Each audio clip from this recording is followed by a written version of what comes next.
Болохоор надад яг нэг юм ярьчихсан. Бурхан ингээ хүнд даах ингээд ачааг ингээд дүүрүүлдэг. Тэгээ ингээд миний охин хэрвээ чамд чи нэг уулын ингээ ориглыг харцсан. Тэгснэ ингээ чи ингээд тийшээ дааж гаршгүй ингээд том ачаатай байвал ингээд чамайг дааж гарч чадна гэж бодсон болохоор л тийм ачаа өгсөн байгаа.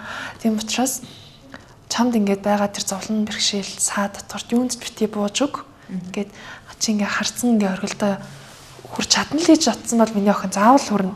Ингээд надад амар тийм гоё итгэлийг өгдөг. Тэгээ манай ээж болохоор бараг өдөр болгон л надад ер нь ингээд сургаал айлтдаг. Гэтэ хамгийн гол нь юу гэдэг?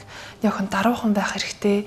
Өөрийгөө ингээд дарах хэрэгтэй. Ингээд хэдийн ингээ хүн амжилттай ч юм бол бүтэж одоо явж илаа гэхэд төдий хэмжээний эрсдэл ингээ хажууд нь явдаг. Тийм болохоор ингээд дандаа ингээ болгоомжтой тийм байх хэрэгтэй шүү гэл ярьдаг. Тэгээ тийм ч болохоор одоо ингээд өөр юм сэтгэл хөдлөлөөр аливаа юмд шийдвэр гаргадаггүй.